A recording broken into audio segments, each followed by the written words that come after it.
ফুলকপির ডাঁটা ভর্তার রেসিপিটা আজকে শেয়ার করব। ফুলকপি খেতে খেতে আমরা অনেকটাই বোর হয়ে যাই, তাই এই ভিন্ন রেসিপিটা একবার হলেও বাসায় ট্রাই করলে মনে হবে যেন বারবার রেসিপিটা তৈরি করি। আসসালামু আলাইকুম, আমি চাঁদনি, সবাইকে স্বাগতম। চলুন তাহলে রেসিপিটা শুরু করি।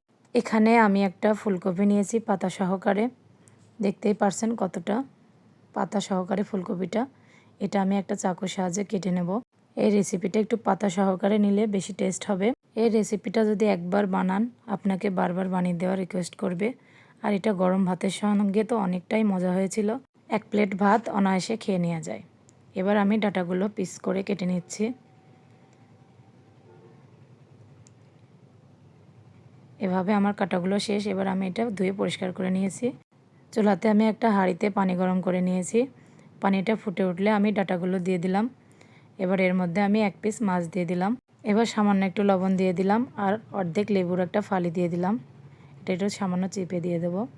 এবার এটা এর মধ্যে আমি দিয়ে সিদ্ধ করে নেবো ভালো মতো। সিদ্ধ করে এগুলো ঠান্ডা করে একটা ব্লেন্ডার জারে নিয়ে নিয়েছি। এবার এর মধ্যে 2 টুকরো কাঁচামরিচ আর 3-4 টুকরো আদা দিয়ে দিলাম।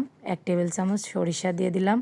এবার যে মাছটা সিদ্ধ করে রেখেছিলাম সেটা কাটা বেছে এখানে দিয়ে দেবো। এবার দিয়ে আমি ভালো মতো ব্লেন্ড করে নেব। আমার এটা ব্লেন্ড করা হয়ে গেছে। এবার চুলাতে আমি একটা কড়াইয়ে তেল গরম করে নিয়েছি। এখানে 3টা পেঁয়াজ কুচি দিলাম আর কিছুটা রসুন কুচি দিয়ে ভালো মতো একটু নাড়াচাড়া করে ব্রাউন কালার করে ভেজে নেব। এবার এর মধ্যে 3টা শুকনো মরিচ দিয়ে আবারও ভালো মতো করে নেড়েচেড়ে ভেজে নেব। এটা আমার ভাজা হয়ে গেছে।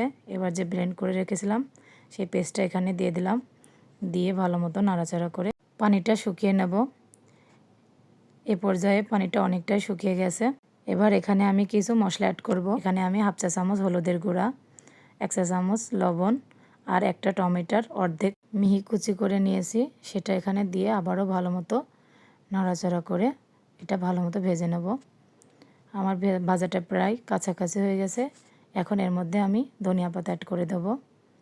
দিয়ে আবারও ভালো মতো একটু নাড়াচাড়া করে মিশিয়ে নিলাম।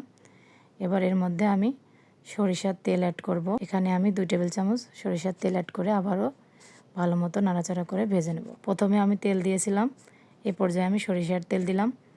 আবার একটু লবণ চেখে আমি একটু কম হয়েছিল সেটা দিয়ে দিলাম। এটা ভাজা শেষ, আমি পরিবেশন করে দেখাচ্ছি। এবার এর উপর থেকে আমি কিছুটা সরিষার তেল অ্যাড করে দেবো। এভাবে যদি রেসিপিটা তৈরি করে কাউকে খাওয়ান সে আপনার প্রেমে পড়ে যাবে। অবশ্যই বাসায় একবার হলেও ট্রাই করবেন, ফ্রেন্ডস ও ফ্যামিলির সঙ্গে শেয়ার করবেন। আর যদি রেসিপিটা ভালো লাগে লাইক কমেন্ট শেয়ার করবেন। আর যদি ইউটিউব থেকে দেখেন চ্যানেলটি সাবস্ক্রাইব করে দেবেন, পাশে থাকা বেল আইকনটি বাজিয়ে দেবেন। সবাই সুস্থ থাকবেন, ভালো থাকবেন, আমার জন্য দোয়া করবেন। আবারও দেখা হবে নতুন কোনো রেসিপি নিয়ে। আল্লাহ হাফেজ।